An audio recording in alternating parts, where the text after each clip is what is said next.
नमस्ते. एज्युक्राफ्ट classes मध्ये मी हेमलता सचिन कोकरे BSc LLB तुम्हा सर्वांचे हार्दिक स्वागत करते. आज आपण या व्हिडिओमध्ये पाण्यातील प्रतिबिंब यावरील प्रश्न पाहणार आहोत. त्यामध्ये आपण मागच्या व्हिडिओमध्ये दोन प्रश्न पाहिलेले आहेत. आज या व्हिडिओमध्ये मी प्रश्नपत्रिकेमधील वारंवार विचारले गेलेले ठराविकच प्रश्न मी ते काढलेले आहेत. त्या रिलेटेडच प्रश्न तुम्हाला प्रश्नपत्रिकेमध्ये विचारले जाऊ शकतात. आणि चॅनल जर अजूनही सबस्क्राईब केला नसेल ना तर प्लीज सबस्क्राईब करून घ्या. आता हा व्हिडिओ सुरू करूयात. आपण 3 आकृती इथे घेतलेल्या आहेत. प्रश्न आकृती ब्लॅक मध्ये आहे, ग्रीन पर्यायी आकृत्या, उत्तर आकृत्या ह्या ग्रीन कलर मध्ये आहेत. तशाच पद्धतीने प्रश्न वाचून पहिल्यांदा घेऊयात. खालील प्रश्न आकृत्यांचे पाण्यातील प्रतिबिंब कसे दिसेल ते ओळखा. आता इथे पहिला प्रश्न आपण सोडून घेऊयात. इथे आहे बॉक्स मध्ये 97 हे आपल्याला इथे एक अंक नंबर दिलेला आहे. त्याच पद्धतीने तो पाण्यामध्ये कसा दिसेल, त्याचे पाण्याचे प्रतिबिंब कशा पद्धतीने दिसेल ते आपण सोडून घेऊयात. मागच्या व्हिडिओमध्ये आपण काय ट्रिक घेतलेली आहे की जेव्हा आपण पाण्यामध्ये आपण पाहतो स्वतःचे प्रतिबिंब कसे दिसते तर आपले डोके खाली दिसते आणि पाय वरती दिसतात. त्याच पद्धतीने ही आकृतीमध्ये सुद्धा असंच आहे. आता पहा ही 97 कशा पद्धतीने प्रतिबिंब दिसेल ते पहा. इथे पहिल्यांदा बॉक्स आहे असा इथे काढून घेणार आहोत आपण.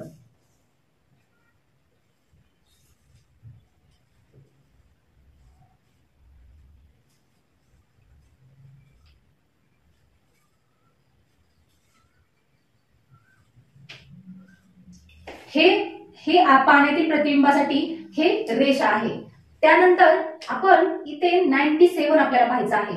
97 म्हटलं की आपल्याला डोक्यात ट्रिक आली, लक्षात यायला पाहिजे लगेच. पहा इथे अशा पद्धतीने इथे 9 उलटा आपल्याला दिसेल. ह्याचा वरती गोल जो आहे तो खाली दिसेल आणि हा भाग इथे वरती दिसेल. त्याच पद्धतीने 7 सुद्धा त्याच पद्धतीने दिसणार आहे. अशा पद्धतीने 7 सुद्धा इथे दिसणार आहे. ह्याचा वरची आडवी रेषा ती खाली दिसणार आहे, हॉरिझॉन्टल लाईन खाली आहे आणि हे जे तिरपी रेषा आहे ते अशा पद्धतीने इथे दिसणार आहे. तर ही आकृती आपल्याला इथे मिळालेली आहे. प्रतिबिंबामध्ये कोणत्या पर्यायामध्ये ही आकृती इथे दिसते ते पाहायचं आहे. 97 पहिल्या आकृतीमध्ये आहे असं आहे, त्यामुळे हे होऊ शकत नाही. त्याच पद्धतीने इथे तंतोतंत जुळणारी आकृती आपल्याला इथे दिसत आहे, पर्याय क्रमांक 2. तरी सुद्धा आपण पुढचे सुद्धा पर्याय चेक करून घ्यायचे आहे. आता पहा पर्याय क्रमांक 3 मध्ये सुद्धा इथे सेम दिसत आहे, परंतु 99 हे उजव्या बाजूला दिसत आहे आणि 7 हे डाव्या बाजूला दिसत आहे. त्याच पद्धतीने ही आकृती हा पर्याय बरोबर असू शकत नाही. तसेच पुढचं तरी हा पर्याय सुद्धा बरोबर असू शकत नाही. का तर हे 9चं जे गोल आहे ना, सर्कल आहे ना, तो वरती आहे, तो वरती असू शकणार नाही. पाण्याच्या प्रतिबिंबामध्ये वरची बाजू खाली दिसते. हे आपल्या डोक्यात लगेच क्लिक होणार की ह्या ट्रिकमध्ये आपण कोणता प्रश्न कोणत्या पद्धतीने सोडवायचा आहे ते. आता ह्यामध्ये पर्याय क्रमांक 2 आपल्याला बरोबर आन्सर मिळालेला आहे, म्हणून याला गोल करून घेऊयात.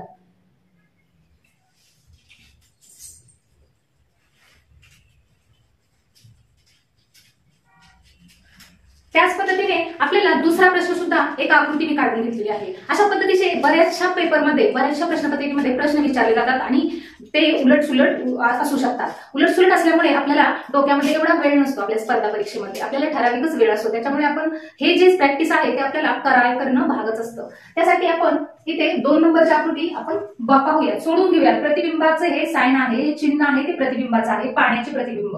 तसेच ही आकृती सुद्धा वरच्या आकृतीप्रमाणे सोडून घेऊया. सेम त्या प्रश्न आकृतीच्या खालीच आपण उत्तर आकृती सोडून घेणार आहोत. उत्तर हे आपण सोडवायचं आहे. तसेच पद्धतीने आहे असा चौकोन पाण्यामध्ये दिसणार आहे.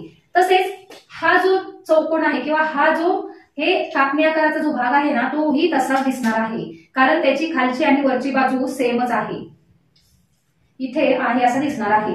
त्याच पद्धतीने आपण ह्या तिरप्या रेषा आहेत ना, क्रॉस लाईन सुद्धा आपण आहे अशाच आपल्याला प्रतिबिंबामध्ये दिसतील. आणि मात्र हा जो छोटा त्रिकोण आहे ना, तोही आहे असाच दिसणार आहे.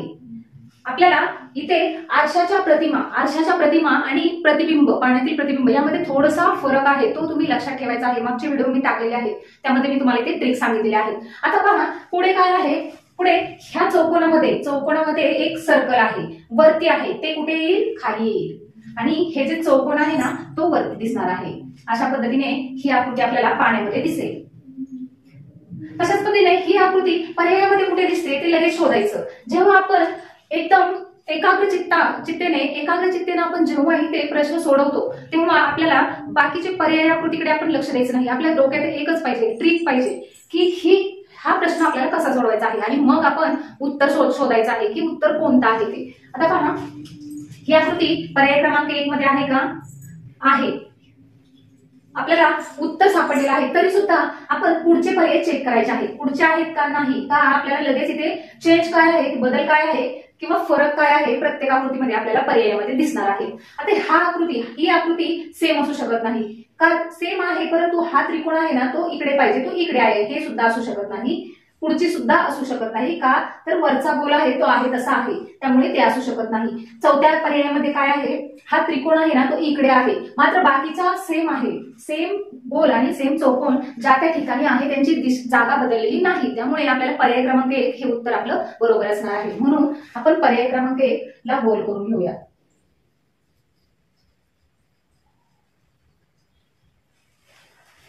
दुसऱ्यांदा आपली तिसरा प्रश्न जो आहे ना तो वेगळा आहे थोडासा. एक अक्षर दिलेला आहे, कोणतंही अक्षर असू शकतं, अंक असू शकतो. अंक जरी असेल तर तो उलट्या पद्धतीने आपण कसा घ्यायचा ते तुम्हाला समजेल. आणि जरी काही अडचण येत असेल, प्रत्येक प्रश्न मी मागे पण सुद्धा तुम्हाला व्हिडिओमध्ये सांगितलेला आहे, काहीही प्रश्न कोणताही असू द्या, तुम्ही कमेंट करा, मग मी त्या शंकेचं निरसन करेन. प्रत्येक शंकेचं निरसन करेन आणि तुम्ही तो प्रश्न विचारला पाहिजे की तुम्हाला कोणत्या पद्धतीने आपल्याला इथे सांगायला पाहिजे ते. आता पहा, तर हे अक्षर आहे, एक अक्षर दिलेलं आहे, ते अक्षर कशा पद्धतीने दिसेल पाण्यामध्ये ते पहा. इथे एक आहे तसा चौकोन आहे, एक सोडून घ्यायचा आहे. कच्च्या रफ वर्क साठी आपल्याला एक पेज दिलं जातं, त्या पेजवरती आपण हे काम करून घ्यायचं आहे. एक प्रश्नाकृती काढून घ्यायची, त्याच्यानंतर बरोबर इथे प्रतिबिंब काढायचं आणि प्रतिबिंबाचं चिन्ह काढायचं आणि त्याच्यानंतर मग आपण सोडवायचं. आता आहे तसं टप्प्याटप्प्याने सोडूयात. आहे अशी ही वरची जी रेषा आहे, आडवी रेषा, ती इथे दिसणार आहे, इथे खाली दिसणार आहे. तशाच पद्धतीने ही जी उभी रेषा आहे ना, ती उभी रेषा आपल्याला अशा पद्धतीने ह्याच साईडला त्याची जागा बदलत नाही, मात्र खाली आणि वर एवढीच दिशा इथे बदलते, तेवढंच आपण लक्षात ठेवायचं आहे. आणि ही जी तिरपी रेषा आहे ना ती अशा पद्धतीने दिसेल. त्यानंतर हा कर्व आहे, हा आडवी रेषा आणि इथे असा कर्व जो आहे ना तो अशा पद्धतीने आपल्याला पाण्यामध्ये दिसणार आहे. हा अशा पद्धतीने प्रतिबिंब आपल्याला दिसेल. आता ही आकृती आपण सोडून घेतलेली आकृती आहे ना, ती पर्याय आकृतीमध्ये, उत्तर आकृतीमध्ये कुठे दिसत आहे आपल्याला? पर्याय क्रमांक 1 नाही, सेम आहे, परंतु तची दिशा बदललेली आहे किंवा त्याची डाव्या बाजूला ती दिशा तशी आलेली आहे. त्या पद्धतीने पुढे आपण आहे तसा तर असू शकत नाही. त्यानंतर इथे पण वरती आहे असा रेषा आहे, फक्त ही पण आकृती असू शकत नाही. आणि 4 नंबरची आकृती तंतोतंत त्याशी जुळत आहे, त्यामुळे पर्याय क्रमांक 4 हे आपलं बरोबर आन्सर असेल. अशा पद्धतीने हे असे छोटे छोटे ट्रिक आहेत ना ते तुम्ही लक्षात ठेवायचं आणि कोणत्याही स्पर्धा परीक्षेमध्ये तुम्ही गेला तरी सुद्धा तुम्हाला अशीच एक्झाम्पल इथे बघायला मिळणार आहेत. अशाच पद्धतीचे प्रश्न तुम्हाला इथे येणार आहेत. त्यामुळे हे बेसिक पासून जे तुम्हाला फायनल एक्झाम मध्ये तुम्हाला स्पर्धा परीक्षा जेव्हा असतात तुमच्या कधीही तुम्ही दिल्या तरी हे तुमच्या ट्रिक जर लक्षात असेल तर ह्यामध्ये काही डिफरन्स नसणार आहे. त्याच्यामुळे हे व्हिडिओ तुम्हाला कसे वाटतात ते तुम्ही कमेंटद्वारे सांगा. धन्यवाद.